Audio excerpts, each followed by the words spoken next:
Hello guys, welcome to Testing Mania part 4 in SQL series. Guys, हमने part 3 में देखा था कि there are different types of functions, जैसे कि ग्रुप और एग्रीगेट फंक्शन है, सिंगल रो फंक्शन है एंड यूजर डिफाइंड है। तो पार्ट 3 में हमने कवर किया था ग्रुप और एग्रीगेट फंक्शन। ये पार्ट 4 है। ये पार्ट 4 में हम कवर करेंगे single row functions. So basically there are many types of single row functions. So हम वन बाय वन देखेंगे। गाइस, हम स्टार्ट करते हैं फर्स्ट सेल फंक्शन से।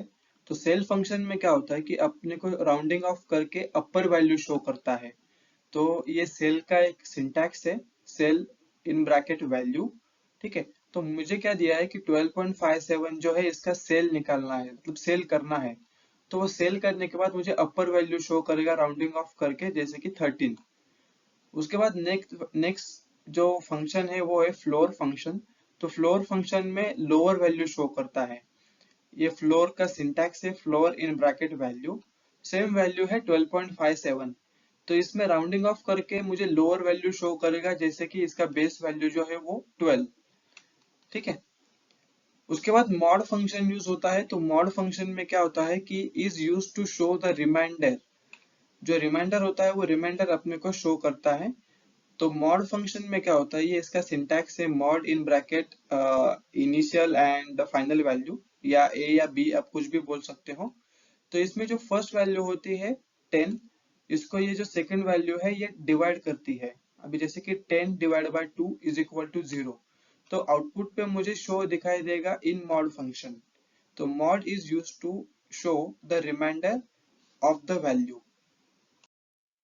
हमारा फोर्थ फंक्शन है पावर फंक्शन। तो पावर फंक्शन में क्या होगा कि अपना अगर कुछ स्क्वायर करना है, नंबर का स्क्वायर, तो उस टाइम में हम पावर फंक्शन यूज करते हैं, पावर इन ब्रैकेट वैल्यू। जैसे कि मैंने अभी लिखा है कि मेरी जो 5 है, ये 5 का मुझे स्क्वायर करना है। तो 5 का स्क्वायर क्या होगा, 25। तो ये मुझे आउटपुट में उस जो वैल्यू मैंने मेंशन किया है उसका स्क्वायर करके देगा। नेक्स्ट है स्क्वायर रूट। तो अगर मान लो मुझे 25 नंबर है या कोई भी वैल्यू है जिसका स्क्वायर रूट निकालना है, तो at that time we are going to use this syntax like SQRT in bracket value. So ये अपने को क्या देगा, जो वैल्यू हमने मेंशन किया है ब्रैकेट में उस वैल्यू का स्क्वायर रूट निकालेगा। नेक्स्ट है साइन फंक्शन। तो साइन फंक्शन बेसिकली यूज इसलिए होता है कि जो भी वैल्यू हम साइन फंक्शन या साइन वैल्यू में जो मेंशन करते हैं उस वैल्यू का ये अपने को आउटपुट में सिर्फ साइन दिखाता है। वेदर इट इज +1, -1 और 0 होगा तो 0 दिखाई देगा। जैसे कि मैंने ये एग्जांपल लिया है, ये एग्जांपल में मैंने क्या लिखा है, साइन 5। मतलब ये पॉजिटिव या पॉजिटिव साइन है यहाँ पे, तो मुझे आउटपुट में ये +1 दिखाई देगा। -5 लिखा तो -1 शो करेगा। अगर 0 लिखा तो ये 0 वैल्यू शो करेगा, क्योंकि 0 को ना ही कोई साइन होता है प्लस और माइनस।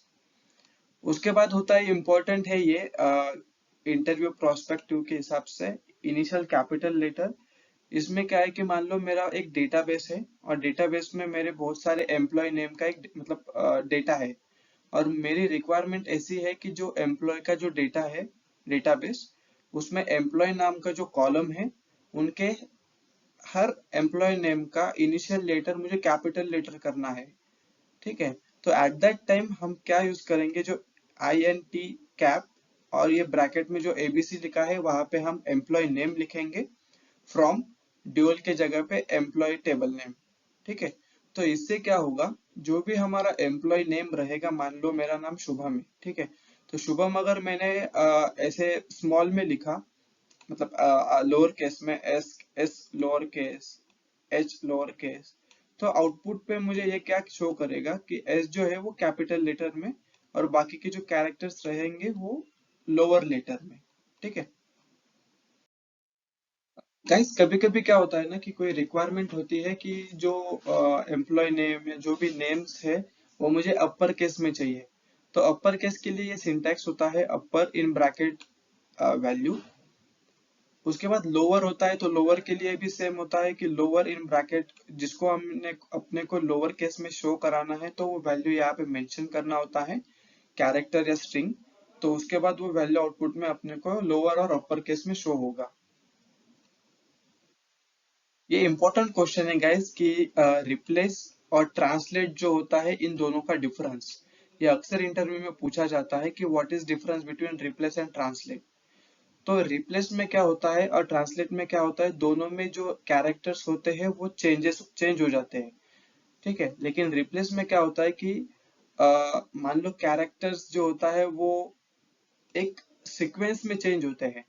जैसे ट्रांसलेट में क्या होता है कि अगर मान लो मैंने यहाँ पे मेरा शुभम नेम में एच जो है वो डबल है या ए कहाँ पे भी है, अगर मान लो मैंने बोला कि मेरा जो एस और यू जो है ये मुझे रिप्लेस करना है एक्स और वाई से, तो ये जो शुभम नाम है, ये शुभम नाम में जहां जहां पे एस इसको दिखाई देगा वहां पे ये एक्स से जो है वो रिप्लेस करता रहेगा, और जहां जहां पे यू रहेगा तो वो यू रिप्लेस करेगा वाई से।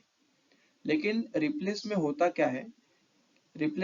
क्या है कि एक स्पेसिफिक सीक्वेंस देना पड़ता है या कपल ऑफ कैरेक्टर्स देना होता है, तो अकॉर्डिंगली वो रिप्लेस होता है अदर कैरेक्टर से जो हमने यहाँ पे मेंशन किया है उससे।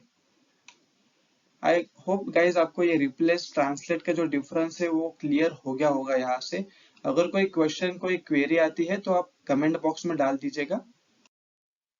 नेक्स्ट टॉपिक है गाइस सबस्ट्रिंग। तो सबस्ट्रिंग बेसिकली होता क्या है कि is used to find out string inside string. ठीक है, नाम से ही पता चलता है कि स्ट्रिंग इनसाइड स्ट्रिंग फाइंड करता है। जैसे कि अभी ये एग्जांपल है, एग्जांपल में शुभम नाम का एक स्ट्रिंग है मेरे पास। इस स्ट्रिंग में से मैंने एक कंडीशन डाला कि मुझे ये कंडीशन के अनुसार ये स्ट्रिंग में से एक स्ट्रिंग निकाल के दो, राइट। तो ये जो स्ट्रिंग है शुभम, इसमें मुझे जो कंडीशन देना पड़ता है, तो ये कंडीशन में मुझे ऐसा लिखना पड़ता है कि ये जो फर्स्ट है ये पोजीशन के लिए यूज होता है 2 नंबर का कैरेक्टर्स, मतलब ये जो स्पेस है ये। और उसके बाद ये जो नेक्स्ट जो वैल्यू होती है ये अपने शो करती है कि नंबर ऑफ कैरेक्टर्स हमें कितना लेना है।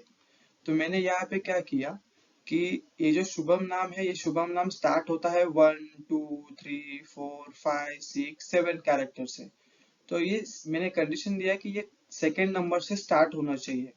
ठीक है, ये सेकेंड नंबर जो है ये सेकेंड नंबर से ये स्टार्ट होना चाहिए, और उसके बाद उसने 4 कैरेक्टर्स लेना चाहिए, जैसे कि एच यू बी एच।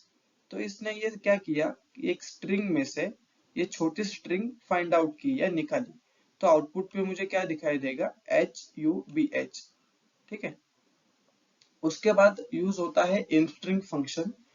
तो बेसिकली इंस्ट्रिंग फंक्शन जो होता है वो जो स्ट्रिंग हमने दिया हुआ होता है, वो स्ट्रिंग में से अगर एक पर्टिकुलर अगर कैरेक्टर का पोजीशन फाइंड करना है तो उस टाइम में हम इंस्ट्रिंग यूज करते हैं। जैसे कि मैंने लिखा, ये उसका सिंटैक्स है, इंस्ट्रिंग इन ब्रैकेट वैल्यू। ये मेरे पास एक स्ट्रिंग है विराट। ठीक है, विराट कोहली नहीं, विराट। तो ये विराट स्ट्रिंग जो है, ये विराट स्ट्रिंग में से मुझे जो आर कैरेक्टर है, ये आर कैरेक्टर की पोजीशन फाइंड करनी है। So at that time we are going to use select in string विराट देन आर फ्रॉम ड्यूल। तो इसमें हमें क्या होगा कि आउटपुट में ये जो आर की जितनी भी पोजीशन रहेगी वो पोजीशन हमें अपने आउटपुट में ये शो कराते रहेगा या शो करेगा। उसके बाद ग्रेटेस्ट और लिस्ट फंक्शन होते हैं। तो ग्रेटेस्ट फंक्शन बेसिकली किस लिए होता है और लिस्ट फंक्शन किस लिए होता है मैं बोलता हूँ आपको। अभी मान लो ये जो 20 है ये है बेसिक, बेसिक कॉलम जो है, ये बेसिक कॉलम में ये वैल्यू प्रेजेंट है 20। ठीक है, हैंडराइटिंग थोड़ी सी ठीक है। और ये जो 30 है, ये 30 है मेरा एच आर ए कॉलम में प्रेजेंट। ठीक है, बेसिक एक कॉलम है, एच आर ए एक कॉलम है। बेसिक कॉलम में फर्स्ट जो रो है उसमें वैल्यू है 20, और एच आर ए में फर्स्ट रो है उसमें वैल्यू है 30। तो ग्रेटेस्ट में क्या होता है कि ये कंपेयर करता है आपके दोनों वैल्यू में से। ये ग्रेटेस्ट जो होता है ये कंपेयर करता है दोनों टेबल या कॉलम में, और जो वैल्यू ग्रेटेस्ट रहेगी वो आउटपुट में आपको शो कराएगी। ठीक है, यहाँ पे जो वैल्यू ग्रेटेस्ट है 30 ग्रेटेस्ट है 20 से, इसलिए आउटपुट में इसने 30 शो किया। सिमिलरली लिस्ट वैल्यू वैसा ही होता है, is used to compare between the two tables और द टू कॉलम्स। ठीक है, और जो वैल्यू लोएस्ट रहेगी वो लोएस्ट वैल्यू अपने को आउटपुट में शो कराएगी। जहाँ पे 20 और 30 है, इसमें से 20 लेस वैल्यू है, छोटी वैल्यू है 30 से, इसलिए आउटपुट में हमें वो 20 शो करेगा। यह उसका एक सिंटैक्स होता है, list in bracket initial and final value. Greatest में सिंटैक्स होता है, ग्रेटेस्ट में भी इनिशियल और फाइनल वैल्यू होता है। तो इन दोनों कॉलम में से ये कंपेयर करेगा और आउटपुट अपने को रिस्पेक्टिवली शो करेगा। उसके बाद इंपॉर्टेंट क्वेश्चन है अगेन इंटरव्यू प्रोस्पेक्ट कि एल ट्रिम होता है। एल ट्रिम माने कि is use to trim the left side data from the string. जो स्ट्रिंग होती है, स्ट्रिंग का मुझे अगर लेफ्ट साइड का डेटा अगर कुछ कट करना है, ट्रिम करना है, so at that time we are going to use L trim function. ठीक है, तो इसका ये सिंटैक्स है, L trim in bracket string, और उसके बाद जो स्ट्रिंग मुझे ट्रिम करना है लेफ्ट साइड का, वो स्ट्रिंग यहाँ पे मुझे मेंशन करना होता है कैरेक्टर्स। तो आउटपुट में मुझे आउटपुट ऐसे शो करेगा, जैसे कि मेरे पास एक स्ट्रिंग है सॉरी, शुभम नाम की, जिसमें से मुझे एस और एच जो है, ये लेफ्ट साइड का जो डेटा है, ये मुझे ट्रिम करना है। ठीक है, तो ये ट्रिम करने के बाद अपने को आउटपुट में ऐसे शो करेगा, ये ट्रिम होने के बाद। उसके बाद सिमिलरली आर ट्रिम भी होता है। R trim is use for trimming the data from the right side of the string. ठीक है, ये लेफ्ट साइड जैसा है वैसे ही आर ट्रिम होता है।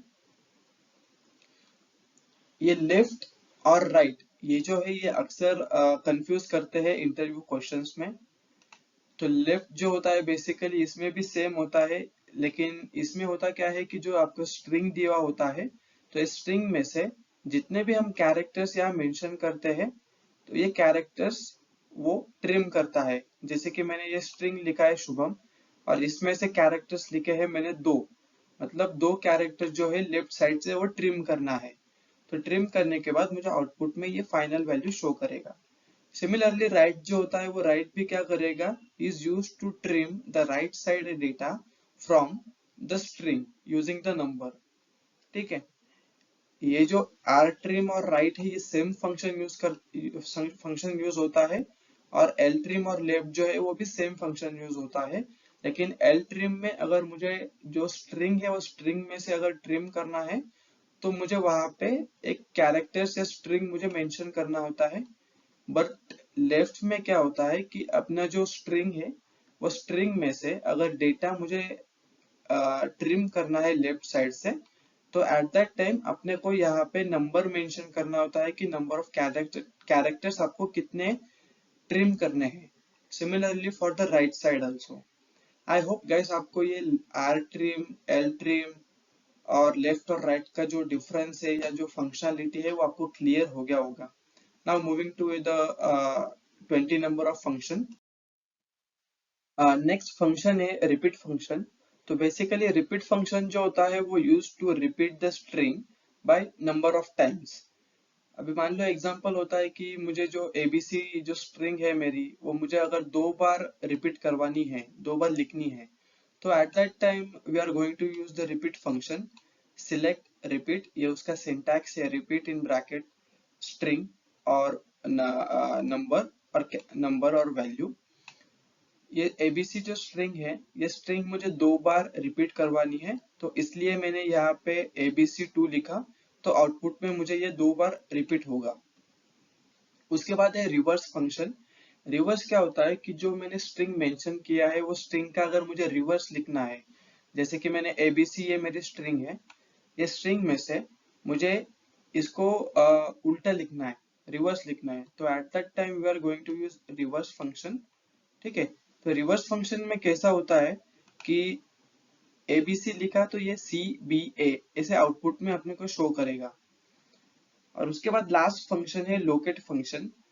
तो लोकेट फंक्शन में क्या होता है कि ये अपने को जो स्ट्रिंग मेंशन किया होता है, वो स्ट्रिंग में से जो भी मैंने स्पेसिफिक नंबर यहाँ पे मेंशन किया है, वो नंबर मतलब वो पोजीशन का जो कैरेक्टर प्रेजेंट रहेगा, वो कैरेक्टर अपने को आउटपुट में ये शो करेगा।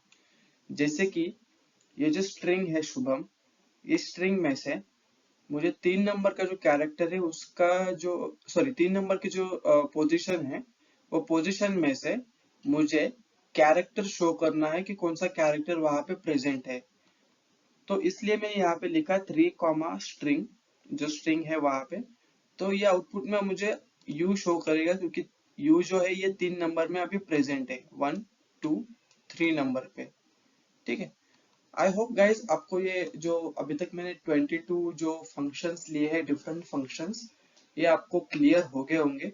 और इसमें से बहुत सारे फंक्शन ऐसे हैं जो इंटरव्यू प्रोस्पेक्टिव में बहुत बार पूछते हैं, जैसे कि सबस्ट्रिंग है, इंस्ट्रिंग है, या आर ट्रिम है, एल ट्रिम है, लेफ्ट है, राइट है, या रिपीट फंक्शन भी होता है।